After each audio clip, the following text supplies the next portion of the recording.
O diagnóstico de câncer ele sempre precisa de uma confirmação histológica, até pela implicação de tratamento, de prognóstico que esses pacientes têm.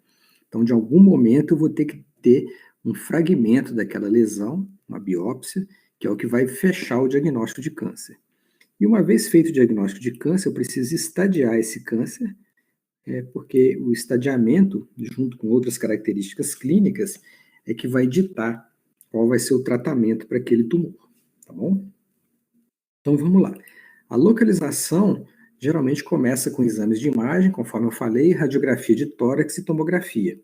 E aí qualquer imagem, já viu isso, qualquer imagem pode corresponder a câncer de pulmão. Então eu tenho aqui uma grande imagem alveolar, inclusive com broncograma aéreo.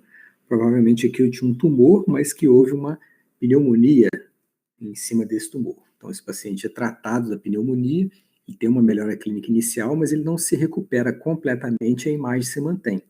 E aí eu tenho que suspeitar e investigar aquela imagem, a gente chama de pneumonia de resolução lenta, e eu vou ter que buscar entre as causas de pneumonia de resolução lenta está o câncer de pulmão. E aí aqui na tomografia mostrava, né, uma imagem já de aspecto mais arredondado, mais tumoral. A forma mais comum são as formas nodulares ou tumorais, né? Nódulo até 3 centímetros e tumor, imagens arredondadas como essa aí, acima de 3 centímetros. Então aqui eu tenho um grande tumor no terço superior do campo pleuropulmonar direito. Quando a gente tem um raio-x de perfil, a gente vê que ele está lá bem posterior, né? O segmento apical à direita. Aqui, uma outra forma também frequente de apresentação do câncer de pulmão são tumores mais centrais, então que crescem ali na altura do hilo, e aí ele se mistura, né, por ser imagem da mesma densidade, com o mediastino. Então a gente enxerga esse tumor como uma imagem de alargamento hilar, o alargamento do mediastino. E a gente não sabe aonde termina o tumor e aonde estão outras estruturas do mediastino, inclusive linfonodos provavelmente aumentados aí. A tomografia que vai definir melhor essa imagem. Então esse alargamento hilar, esse alargamento do mediastino é também uma forma muito comum de apresentação do tumor. Uma outra possibilidade é apresentar-se sobre a forma de atelectasia. Onde vocês acham que está esse tumor? Como é que aqui eu tenho uma atelectasia completa, né, do pulmão esquerdo. Aonde que está o tumor desse paciente, gente? Quem gostaria aí de ligar o microfone e falar? Isso. Então eu tenho um tumor, né, Matheus, obstruindo completamente o brônquio principal esquerdo. E aí atelectasiou completamente o pulmão esquerdo. Então essa imagem de hipotransparência que está aqui não é o tumor. O tumor ele deve estar aqui, na região central. A partir do momento que ele ocluiu totalmente o brônquio principal esquerdo, houve uma atelectasia de todo o parênquima que está distal àquela oclusão completa. Outras formas são os nódulos, também da mesma forma que as massas, né, que as imagens tumorais. Esse nódulo, olha, aqui tem uma seta que está facilitando a nossa vida, né? Mas é um nódulo que caprichosamente ele se sobrepõe a um arco costal anterior. Então a chance desse nódulo passar despercebido é grande, viu? Então a gente tem que ter uma rotina, a gente tem que ter uma padronização de olhar a radiografia de tórax para não deixar passar nenhuma imagem mais sutil como essa. Aqui um nódulo maior, mais difícil de passar despercebido, né?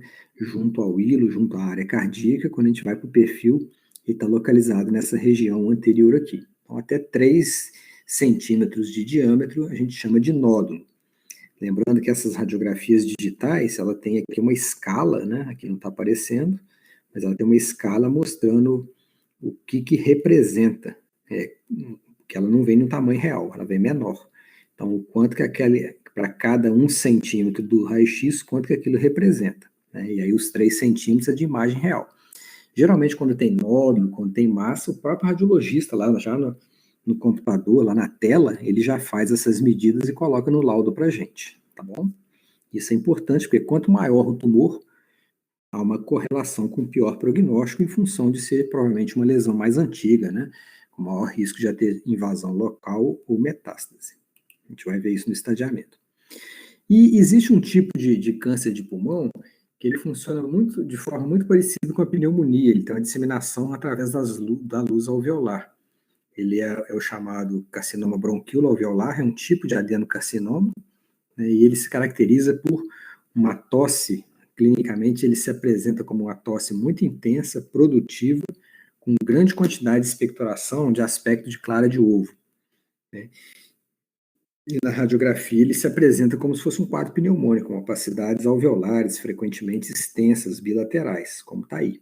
Então imagina, olha, isso aqui à esquerda é indistinguível de um quadro alveolar pneumônico, lado direito também. Então, veja que a gente passou aqui, e o câncer de pulmão também, quando ele invade a pleura, ele dá derrame pleural. Então, se a gente parar para pensar, assim como aconteceu lá na tuberculose, no câncer de pulmão, qualquer imagem radiográfica pode corresponder a um câncer de pulmão, certo? Então, tuberculose e câncer de pulmão, eles podem dar qualquer imagem na radiografia de tórax. Bom, depois que eu tenho uma imagem, eu tenho uma clínica, né, obviamente, tenho um raio-x de tórax com uma imagem que mantenha, que faz com que a minha hipótese de câncer de pulmão continue valendo, né? Claro que eu posso ter diagnósticos diferenciais, eu estou ali investigando o meu paciente, mas a partir do momento que o câncer de pulmão é uma das hipóteses diagnósticas, eu vou precisar de algum exame para definir histologicamente o tumor, né? E aí, como sempre em medicina, a gente tenta partir do menos invasivo para o mais invasivo. Então, primeiro, a possibilidade é colher um escarro, se o paciente tiver expectoração, e fazer a pesquisa de células neoplásicas nesse escarro, que a gente chama de citologia oncótica do escarro. É um exame totalmente não invasivo, que é um escarro, né? Entretanto, a positividade da citologia oncótica é muito baixa, né? Sendo um pouquinho melhor quando eu tenho aqueles tumores centrais, né? Se a gente voltar, depois eu volto lá, naquelas imagens, são aquelas imagens de alargamento ali do hilo, do mediastino, ou então quando eu tenho a telectasia, né? Que são as duas situações em que o tumor está nos brônquios mais centrais, e aí eu tenho mais chance de eliminar a célula neoplásica no escarro. Aquelas massas, aqueles nódulos periféricos, né? Primeiro que geralmente não tem expectoração, né? Mesmo quando tem, a positividade da citologia oncótica é muito baixa. Então eu posso pedir, mas se a citologia oncótica for negativa, não quer dizer que não seja câncer, porque a sensibilidade é muito baixa. E aí, os outros dois exames na sequência são ou a broncoscopia ou a punção percutânea. E aí, o que vai fazer eu optar por um ou por outro é justamente a característica de imagem do tumor. Então, vamos voltar aqui. Então, por exemplo, um paciente como esse, em que, como o Matheus falou, e corretamente, o tumor está na luz do brônquio principal esquerdo, por isso que gerou uma telectasia, é óbvio que a broncoscopia é a primeira opção. Porque na hora que ele fizer a broncoscopia, ele vai ver a luz do brônquio principal esquerdo com o tumor e ele vai biopsiar por visão direta aquela lesão. Mesma coisa quando eu tenho essas imagens aqui próximas ao hilo, né, de alargamento do hilo do mediastino, também mostrando que o tumor é central. Então, nessas situações, a primeira opção é uma broncoscopia, que eu tenho a chance de ver o tumor, porque ele vai estar numa via aérea de maior calibre, acessível ao broncoscópio, e eu vou fazer uma biópsia sob visão direta. Agora, essas imagens aqui de lesões periféricas, mesmo essas maiores, por exemplo, essa aqui, se eu fizer uma broncoscopia nesse paciente, a broncoscopia é normal. Essa imagem tumoral está bem periférica, ela está muito distal aos brônquios que são acessíveis à broncoscopia. A broncoscopia ela consegue ver o brônquio principal, o brônquio lobar e, no máximo, segmentar. A partir daí, de divisões posteriores, o broncoscópio ele tem um calibre maior que o calibre do brônquio, então ele não entra, né? Então, essas lesões aqui, elas não são visíveis à broncoscopia. Eu até posso fazer uma broncoscopia e o mais periférico que eu conseguir, e através do broncoscópio, eu passo uma pinça e faço o que a gente chama de biópsia transbrônquica, a biópsia das cegas, né? Então, aí a positividade é bem menor. Então, nesses casos de lesões periféricas, aqui está um exemplo. Esse é o mesmo, né? Só com outra visão. Eu posso tentar a punção transtorácica, esse nódulo aqui, por exemplo. A broncoscopia não vai chegar aqui, tá? Eu posso tentar a biópsia transtorácica. Aqui já não pode. E mesmo que ele seja periférico, ele está muito próximo a estruturas vasculares, né? Então, o risco do paciente respirar e aí isso movimentar e eu pegar um grande vaso é muito grande, né? Então, lesões periféricas, principalmente se estiver próximas aqui, por exemplo, que são lesões difusas e periféricas, em todos esses casos, a punção percutânea ou punção transtorácica é a melhor opção. Em situações, nódulos muito centrais, ou aqueles, por exemplo, próximo de grandes vasos, né, eles vão ser muito difíceis de serem acessados, seja por broncoscopia, seja por punção percutânea. Aí, nesse caso, o melhor caminho é a toracotomia, né? Então, eu faço uma cirurgia, né, ou por vídeo ou aberta, e aí eu faço a ressecção daquele nódulo para saber qual é o tipo histológico e definir se é câncer de pulmão. Por outro lado, se não for câncer de pulmão, a biópsia vai me dar o diagnóstico alternativo. Vocês entenderam isso, gente? Tem alguma dúvida em relação a como que é essa escolha, como que a gente segue na investigação diagnóstica do câncer?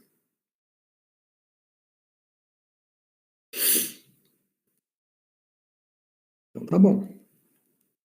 Bom, uma vez feito o diagnóstico do câncer de pulmão, o próximo passo é fazer o estadiamento. E aí o estadiamento do câncer de pulmão, ele é pelo sistema TNM, né? T de tumor, N de linfonodos e o M de metástases. E aí, eu vou mostrar para vocês a seguir, mas não é para decorar. O mais importante é o seguinte, só vamos adiantar aqui. Olha aqui que é o TNM.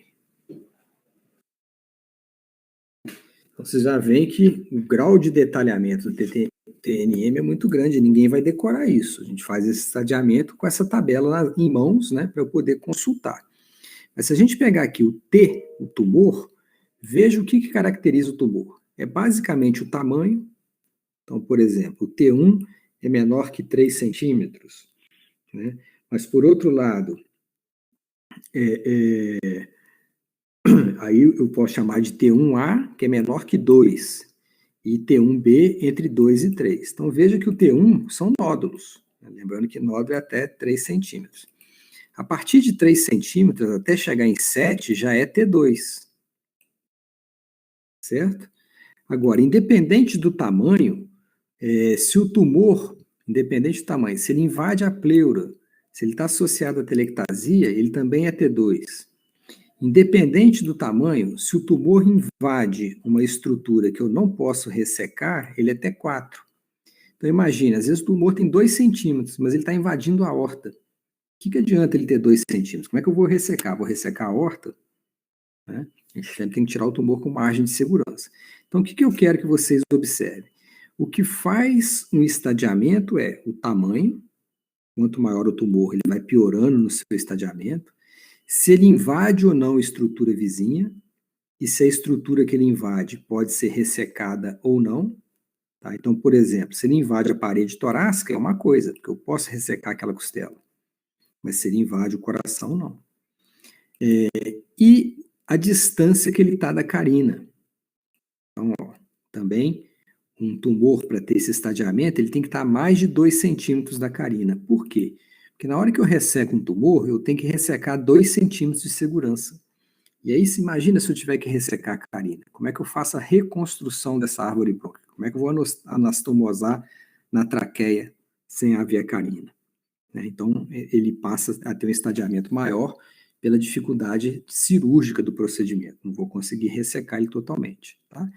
Então, veja que, para eu classificar o T no TNM, eu preciso de exames que me dão o tamanho do tumor, a sua correlação com as estruturas vizinhas e a distância da carina. Então, se a gente voltar aqui, ó, a gente resolve todas essas questões com raio-x, principalmente tomografia e a broncoscopia. Né? Então, para eu decidir o T do estadiamento TNM, eu faço raio-x, TC e broncoscopia. Tá? O N são linfonodos, e basicamente linfonodos no hilo e no mediastino. Tá? Então, também o N já está definido. O N é com TC de tórax E se a TC mostrar linfonodos pequenos, eu posso precisar de biopsiar esses linfonodos para garantir que realmente são tumores e não resquícios de outras doenças. Então, eu posso fazer uma mediastinoscopia para avaliar o meu N. E metástase? A gente viu lá atrás que os principais órgãos que recebem metástase de câncer de pulmão são o sistema nervoso central, então eu faço TC de crânio. Ossos, eu faço cintilografia óssea. E fígado e adrenal. Para fígado e adrenal, na hora que eu faço a TC de tórax, eu peço o radiologista para fazer também a TC do andar superior do abdômen. Tá? Então, o M, a não ser que o paciente tenha alguma queixa específica, e eu vou investigar essa queixa específica, eu faço a investigação do M com TC de... Isso aqui não precisa.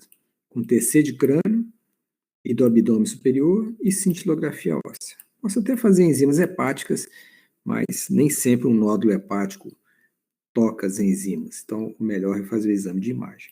Com isso, eu fiz o estadiamento do meu paciente. Eu já tenho um diagnóstico de câncer de pulmão e agora eu já tenho qual que é o estadiamento com base no TNM. Esse estadiamento ele vai ser construído da seguinte maneira. Né? Então, por exemplo, também não é para decorar isso aqui. Então, o indivíduo é 1A se ele for T1, seja ele A ou B, não tiver nenhum gânglio, não tiver metástase. Ele é 1B se ele tiver o 2A, né, também sem gânglio, sem metástase. E aí vai. Se começar a ter gânglio, já vai para 2A e ninguém decora isso. Tá? Qual que é a importância desse estadiamento? A importância é o seguinte: a maior possibilidade de cura de um paciente com câncer de pulmão, gente, é a ressecção completa desse tumor, tratamento cirúrgico. E isso é possível principalmente quando eu tenho estádio 1. Tá? Quando eu tenho estádio a partir de 3B e 4, o tumor está tão avançado que a gente não faz cirurgia. Aqui a gente já indica direto químio e radioterapia. Químio e rádio. Aqui, principalmente no 1A, que é um nódulo sem mais nada, eu faço só a cirurgia. Ressequei esse nódulo, é câncer, se não tiver mais nada, o paciente está curado. Aqui, de 1B até 2B, o tratamento é cirúrgico, acompanhado de quimio e rádio. PT e rádio. E esse 3A aqui é uma situação nebulosa, alguns centros operam e depois faz quimio e rádio, outros fazem só quimio e rádio, outros fazem quimio e rádio e se o tumor diminuir de tamanho, opera o que sobrar. Então, são tratamentos que vão ser individualizados, certo? Então, o estadiamento serve para isso. Né? Eu faço todo um estadiamento clínico do meu paciente para ver em qual ponto da doença que ele cai, e isso vai ajudar a minha decisão pelo tratamento, se vai ser cirurgia, se depois da cirurgia eu preciso fazer quimio e rádio, ou se vai ser só quimio e rádio, e por aí vai. Então, veja que essa decisão ela vai partir pelo clínico do paciente, geralmente um pneumologista, junto com o cirurgião e com o oncologista. Tá? Uma decisão de todo mundo junto, né? O clínico geralmente é o que faz o diagnóstico, é o médico do paciente. Aí, uma vez estadiado, ele conversa com o oncologista e com o cirurgião para verem se esse paciente tem alguma possibilidade cirúrgica ou não. A ideia sempre é tentar estadiar na esperança de ter alguma possibilidade cirúrgica. Tá? Tem outras particularidades em relação... Aqui é um paciente com metástase do sistema nervoso central, só uma curiosidade. Ela sangrou, formando aqui um hematoma intraparenquimatoso. Além desse estadiamento, existe também uma influência do tipo histológico, né, o estadiamento eu já falei, e o estado funcional. Às vezes o tumor do paciente é ressecável. Às vezes ele tem lá, por exemplo, um estadiamento 2A, em que eu deveria ressecar e depois considerar quimio e rádio. Só que o doente é idoso, é coronariopata, é enfisematoso, ele não aguenta a cirurgia. Então, além do estadiamento, eu preciso saber se ele tem condições clínicas de ser submetido à cirurgia. Se não tiver, ele vai direto para químio e rádio. Às vezes ele não tem condição clínica nem de fazer químio nem de rádio. Tá? E a outra característica é o tipo histológico. Por quê? Porque se eu fizer a biópsia e o tipo histológico for pequenas células, a gente nem precisa fazer estadiamento, porque se é um tumor tão agressivo, que mesmo que no meu estadiamento eu não veja metástase, provavelmente com evolução elas vão surgir. Tá? Então, quando o diagnóstico é um carcinoma de pequenas células, ele vai direto para QT, para quimioterapia. E os outros 3 tipos, né? Vocês lembram? Espinocelular, adenocarcinoma e grandes células, eles são todos incluídos num grupo chamado não pequenas células, e aí, conforme o estadiamento, ele vai para cirurgia, químio ou radioterapia. Alguma dúvida, gente? É muito importante que vocês tenham. Não quero que vocês decorem nem o TNM e nem o que é para que tipo de tratamento cada um dos estágios do TNM. Eu quero que vocês tenham em mente o que é importante para definir, né? Então, e aí como que eu avalio o T, como que eu avalio o N, como eu avalio o M, porque aí depois com aquela tabelinha na mão vocês conseguem classificar o paciente e tomar a conduta desse paciente. Alguma dúvida até aqui?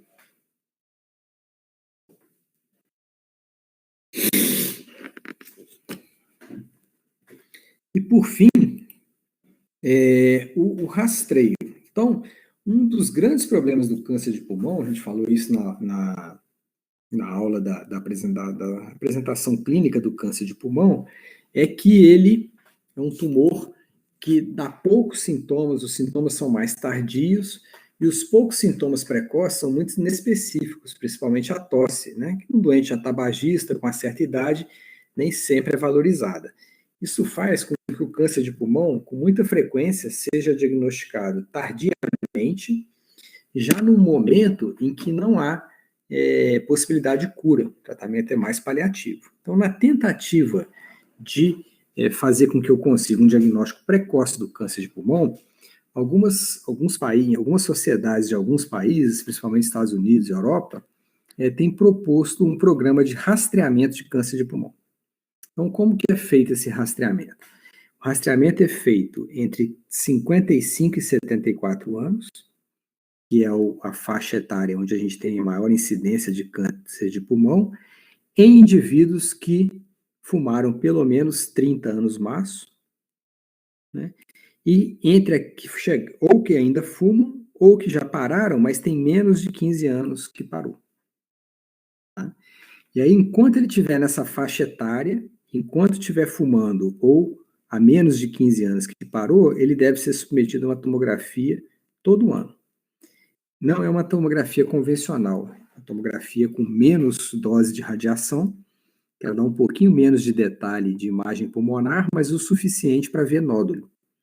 A ideia aqui é, acreditando que se eu faço uma tomografia todo ano, não dá tempo do tumor crescer muito.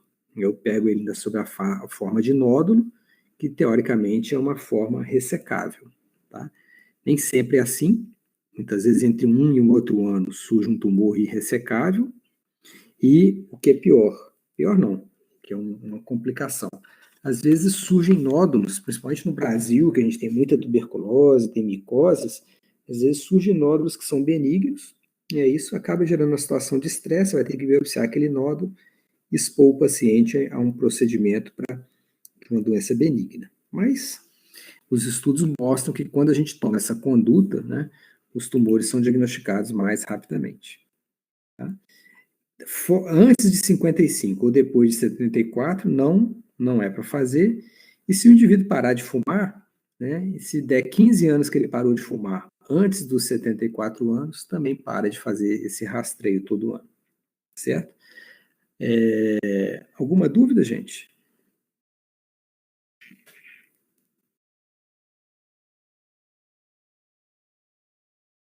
Certo. Querem fazer alguma pergunta? Que eu vou mudar de aula, vou começar já a aula de derrame pleural, para a gente começar hoje e terminar na semana que vem. Tá, então eu vou descompartilhar aqui, né? Deixa eu ver como é que eu faço. Aí, como é que eu tiro aqui, ó? Vou colocar. É melhor anos março, tá, Maria Clara? O mais correto é anos março. Isso vem do inglês, né? Pack year. Marços ano fica parecendo que quantos maços ele fumou no ano, né? E não traz a informação que a gente quer.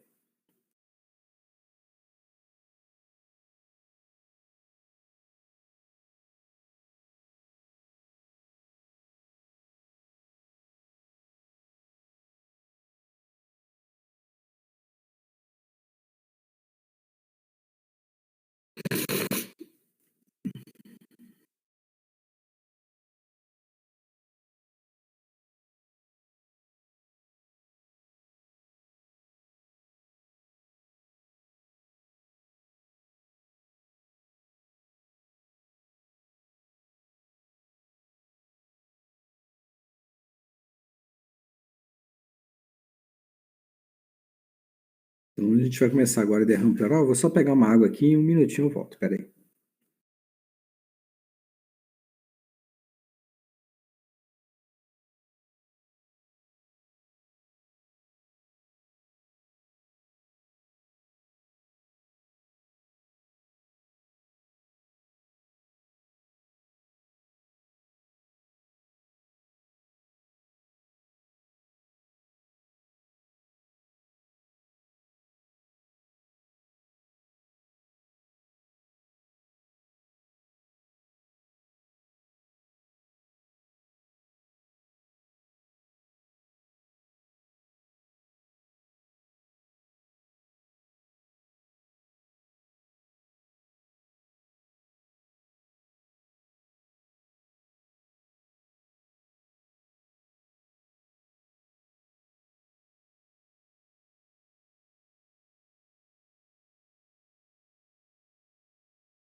Então vamos lá, pessoal.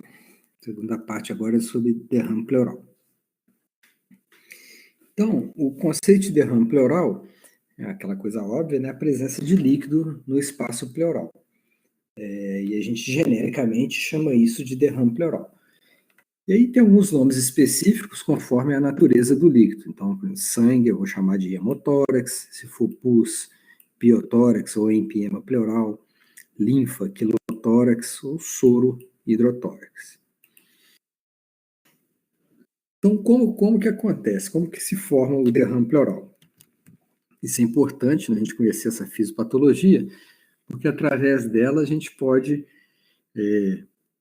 entender e até a gente vai ver algumas classificações do derrame pleural, elas se baseiam nessa fisiopatologia. Então, o espaço pleural ele é um espaço dinâmico, então está sempre havendo a entrada de líquido para dentro desse espaço pleural e a reabsorção desse líquido que entra ali. Tá? Então, eu tenho um equilíbrio, né, de líquido que entra no espaço pleural e é reabsorvido. Então, toda vez que houver um maior afluxo de líquido para o espaço pleural, ultrapassando a capacidade de reabsorção da pleura, eu vou ter derrame pleural. Então, por exemplo, isso pode ocorrer por aumento da pressão hidrostática, exemplo típico na insuficiência cardíaca, ou redução da pressão oncótica, situações de baixa proteína, ou se eu tiver uma situação inflamatória em que aumenta a permeabilidade dos capilares na pleura e aí extravasa líquido para dentro do espaço pleural. Ou então eu posso ter grandes afluxos, abruptos, né? Então, num trauma, rompe um vaso e a inundação do espaço pleural por sangue. Rompe o ducto torácico, linfa. Eu punciono a pleura e infundo ali um soro inadvertidamente, achando que a agulha está o catéter está dentro da veia e ele está na pleura, então vou ter um derrame pleural. Então, são várias situações em que existe um afluxo muito específico de líquido, tá? Para dentro do espaço pleural. Mas na maioria das vezes, tirando essas situações de trauma, de heterogenia, geralmente o maior afluxo de líquido para dentro do espaço pleural, ultrapassando a capacidade de reabsorção, é por aumento da pressão hidrostática, ou redução da pressão oncótica, ou aumento da permeabilidade. Tá? E do outro lado, eu também posso ter derrame se a capacidade de absorção pela pleura está diminuída. Então, parte da absorção do líquido, dentro como em todo lugar, né, não é só na pleura não, se dá pelos linfáticos. Então, se eu tiver acometimento de linfonodos ou de linfáticos no hilo, no mediastino, ou compressão de orifícios linfáticos na pleura, isso também pode dificultar a absorção. Esses vasos linfáticos, eles desembocam nas veias. Então, um aumento da pressão venosa, de novo aqui, insuficiência cardíaca, também daria algum grau de derrame pleural. E, por fim, parte dessa absorção de líquido pleural, ela se dá porque, com a expansão pulmonar, na hora que entra o ar no pulmão, o pulmão ele aumenta de volume e ele é comprimido contra a parede torácica. Então, o espaço pleural ele é comprimido e aí um pouco de líquido que está ali, ele é ordenhado para dentro dos vasos linfáticos. Então, se eu tiver diminuição da expansão pulmonar, como acontece na telectasia, eu posso ter um pouco de derrame pleural por perda, né, dessa expansão pulmonar empurrando o líquido para dentro dos linfáticos. Tá? Então, quando eu tenho um derrame pleural, isso pode ocorrer por mais de um mecanismo. Tá? Então, por exemplo, a insuficiência cardíaca aumenta a pressão hidrostática, então entra mais líquido para o espaço pleural. E, ao mesmo tempo, diminui a drenagem de linfáticos para as veias, aumenta a pressão venosa, diminui a reabsorção. Tá? Muitas vezes ela é multi, né? Tudo bem, gente? Até aqui?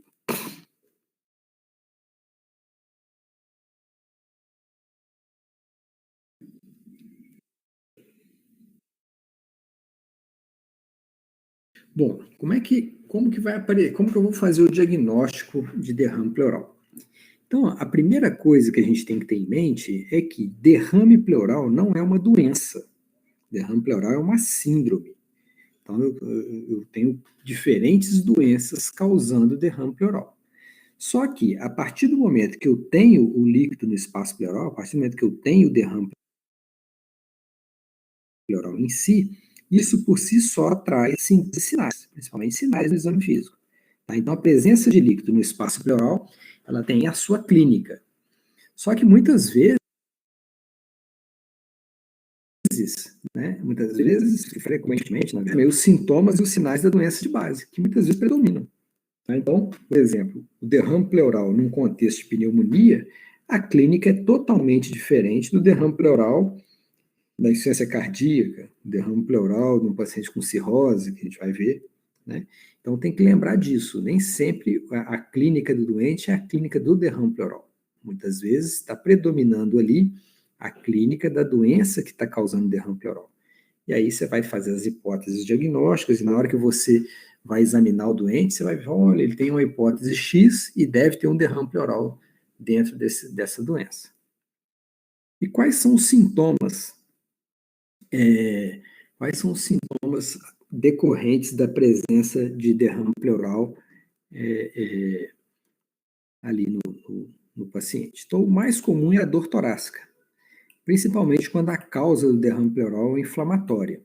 A gente vai ver na insuficiência cardíaca, outras causas que não são inflamatórias, nem sempre tem dor torácica. Toda vez que eu tenho irritação da pleura, a dor geralmente se localiza na região afetada. Então, é aquela famosa dor torácica pleurítica, né? muito bem localizada, empontada, ventilatório dependente. Agora, quando a irritação da pleura é na base, principalmente sobre o diafragma, essa dor pode ser torácica, seja no abdômen ou no ombro. A gente já tinha visto isso lá na aula de pneumonia, né? Quando eu tenho lá uma pneumonia de base, a dor na pneumonia de base pode ser referida no abdômen ou no ombro. Geralmente características pleuríticas, e às vezes melhora quando o paciente se deita daquele lado. Ao deitar daquele lado, ele vai expandir menos aquele tórax. E aí, ao expandir menos, mexe menos a pleura, e aí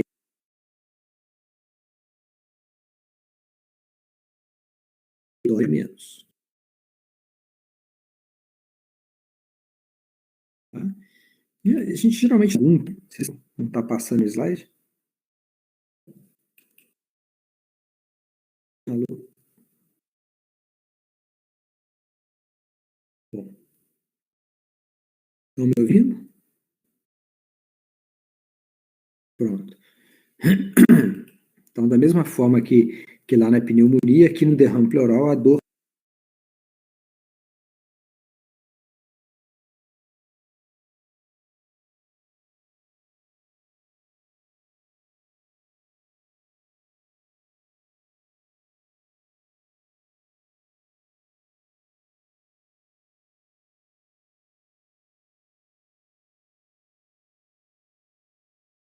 pode ser referida no abdômen. You are currently the only person in this conference. A doença está compartimentalizada dentro do espaço pleural, a tosse vai ser sempre seca, né? A pleura, né, o espaço pleural não tem comunicação com a via aérea, com os alvéolos, então o paciente não tem como expectorar esse conteúdo. Agora, o que acontece é que, às vezes, a causa do derrame pleural é uma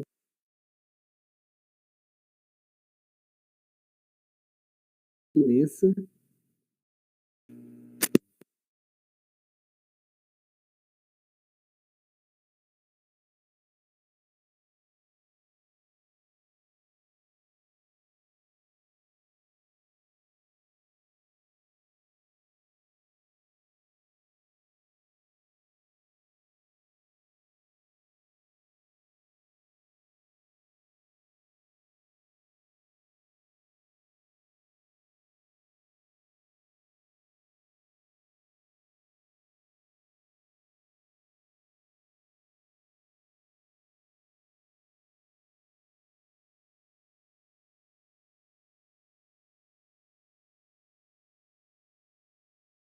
Professor, a gente não está conseguindo te ouvir. Tá mudo para todo mundo.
estão me ouvindo?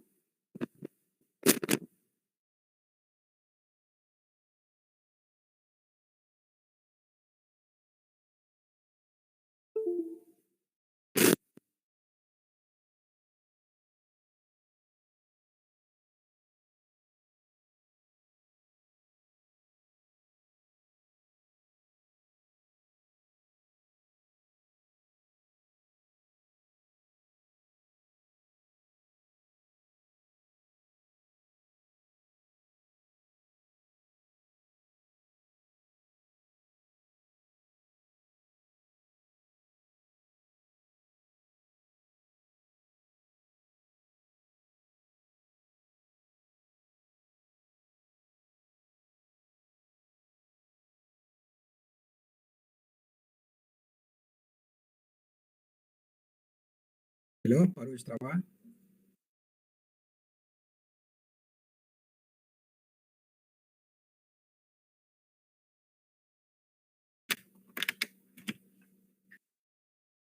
Então vamos lá. Qualquer coisa vocês me interrompem aí pelo som. Então, os outros sintomas são a tosse seca, né? E o que eu estava falando é o seguinte: pelo derrame pleural em si, a tosse vai ser sempre seca, porque o conteúdo do espaço pleural ele não tem comunicação com a luz alveolar, com as vias aéreas, então o paciente não expectora o derrame pleural.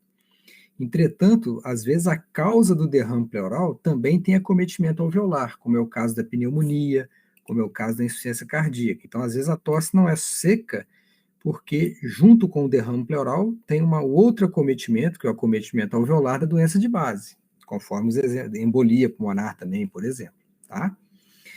E o terceiro sintoma mais frequente é a dispneia. A dispneia vai depender, obviamente, da extensão do derrame. Então, grandes derrames pleurais vão dar dispneia, derrames menores não. Mas às vezes também depende da doença subjacente. Então, às vezes o paciente já tem um acometimento, um exemplo de novo, a insuficiência cardíaca, ele já tem uma reserva cardíaca baixa. Então, pequenos derrames pleurais naquele doente podem dar sintomas. Uma outra situação também é a dor. Então, a dor torácica pleurítica, né? Então, quando o paciente respira mais profundamente, ele sente dor. Então, ele passa a assumir uma respiração mais superficial e compensa com isso com taquipneia. Então, às vezes, é a dor que faz dar a sensação de que ele está dispneico, tá certo? Então, os principais sintomas são esses. A dor torácica mais frequente, principalmente nas causas inflamatórias, depois a tosse e a dispneia, a depender da extensão do derrame ou da doença subjacente. E, de novo, os sintomas da doença de base. Tá? Então, o derrame, por exemplo, na pneumonia, o paciente vai ter febre, derrame na tuberculose, além da febre, ele vai ter emagrecimento, a gente vai ver que a cirrose hepática pode dar derrame pleural, e aí ele vai ter toda uma clínica de insuficiência hepática, e aí, obviamente, não dá para a gente aqui tentar antecipar quais são os sintomas, que vai depender de qual é a doença que está causando derrame pleural, e a gente vai ver isso na próxima aula. Para a gente terminar por hoje, vamos ver como é que a gente diagnostica o derrame pleural. Então, no exame físico, é a síndrome mais fácil de ser identificada, que é a mais completa. Então, nos grandes derrames, eu já posso ver abaulamento na inspeção, mas principalmente o murmúrio vesicular vai estar abolido, um frêmito tóraco-vocal abolido, e na hora que eu percutir esse paciente, vai ter maciçez. Tá? Lembrando que eu devo fazer esse exame físico com o paciente sentado ou de pé. Porque aí o derrame livre ali no espaço pleural, ele vai se acumular nas porções inferiores daquele tórax, e aí na hora que eu fizer o exame físico, né, eu vou ter acima do derrame pleural um exame físico normal, e aí na hora que chegar no derrame pleural, eu vou encontrar essa síndrome. Né? Imagine se o paciente estiver deitado. O paciente deitado, o que vai acontecer? O derrame pleural vai escorrer todinho lá atrás, e aí eu vou ter uma grande área anterior de pulmão normal e o derrame lá atrás. Então, eu posso ter um exame físico totalmente normal, que eu vou estar tendo o reflexo de toda essa área pulmonar normal aqui, tá bom? Então, se o paciente estiver acamado, está internado, eu tenho que pelo menos elevar a cabeceira dele, né, para eu fazer uma ausculta dele semi-sentado, o mais sentado possível, para gerar essa distribuição do derrame e ficar mais fácil de eu identificar. E aí, o que vai confirmar a presença do derrame pleural é a imagem. Na maioria das vezes, um raio-x de tórax é suficiente. Hoje, cada vez mais, o papel do ultrassom. O ultrassom é ótimo para ver derrame pleural. Em algumas situações de exceção, eu posso fazer a tomografia de tórax. Tá? Vou mostrar aqui a imagem de derrame pleural. A imagem típica na radiografia de tórax de derrame pleural é essa opacidade bem homogênea. Você vê que ela tem a mesma densidade do coração, do diafragma, então as bordas desaparecem, e o limite superior tende a formar essa parábola que está aqui. Né? Então, essa é uma imagem, um grande derrame pleural. Aqui um derrame menor, mas com as mesmas características, uma hipotransparência bem homogênea, limite superior formando aí a famosa parábola.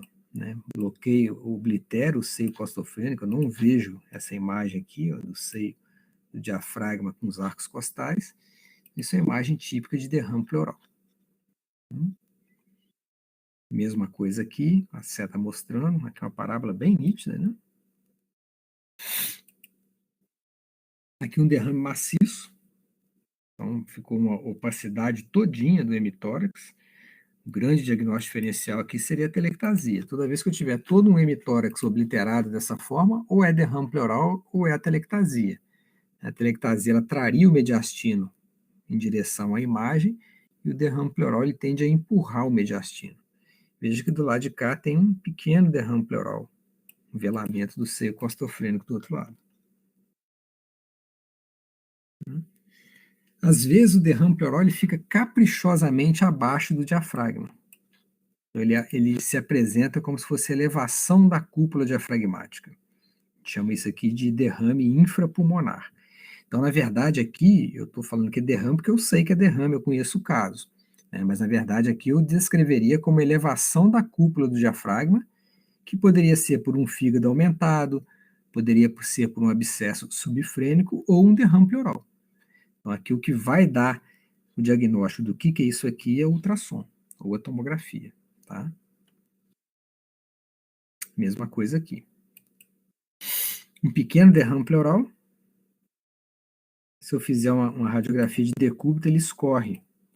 Então, toda vez que eu tiver dúvida, né, se é só um velamento ou se tem alguma coisa aqui, eu posso fazer ou ultrassom ou colocar o paciente em decúbito lateral e repetir a radiografia. Caso seja derrame pleural, ele escorre, aí fica mais fácil de ver. Todo esse líquido aqui que escorreu estava escondido atrás do diafragma. E, para terminar, duas apresentações diferentes de derrame pleural. Toda vez que o limite superior do derrame pleural for uma linha horizontal, você pode procurar que tem ar em cima. Esse aqui é um hidropneumotórax. O pulmão está colabado aqui. Aqui eu tenho um grande pneumotórax. E para baixo eu tenho um derrame pleural. Então, toda vez que for uma linha horizontal, é porque é líquido embaixo e ar em cima. Esse aqui é um trauma, pneumotórax, e aqui com sangue. É um hemopneumotórax. Tá bom? E outra imagem particular é isso aqui. Toda vez que vocês tiverem uma imagem, parece uma imagem tumoral, olha, parece uma imagem tumoral aqui, uma bola. Se no perfil ela tiver esse aspecto de uma elipse, isso é derrame pleural na cisura, na grande cisura. Isso é típico da insuficiência cardíaca, né? E aí você trata a insuficiência cardíaca, dá diurético, vasodilatador para esse paciente e essa imagem desaparece. A pessoa até usa o nome de tumor fantasma. Né? É um tumor que, entre aspas, obviamente, é um tumor que desaparece com diurético. Maria Clara está falando em relação ao ultrassom, sim. O ultrassom é ótimo para derrame pleural. Então, se o raio-x de tórax mostrar uma imagem sugestiva de derrame pleural, o ultrassom é ótimo. Se você faz um exame físico, tem uma clínica, né, na história é compatível com a doença que cursa com derrame pleural, se o exame físico sugere a presença de derrame pleural, se você tem a habilidade, se você tem um treinamento de fazer um ultrassom point of care, você resolve sua vida, você diagnostica o derrame pleural. Né? Dentre as alterações pulmonares, o derrame é a melhor visível no ultrassom, extremamente extremamente importante. Então, na semana que vem, então a gente viu aqui como que a gente faz o diagnóstico. Aqui tem derrame pleural. Só que derrame pleural não é uma doença. Derrame pleural é uma síndrome, né? E aí a gente vai ter que passar a investigar o derrame pleural. Como que eu chego na causa desse derrame pleural? A gente vai ver a partir da semana que vem, a gente fecha essa aula de derrame, né? Interpretando o líquido pleural nas diferentes formas, nas diferentes hipóteses diagnósticas. Tá bom? Então tá, gente. Vamos dar 15 minutinhos de intervalo. 7h30 a gente volta para a turma que tem o raciocínio clínico, tá bom?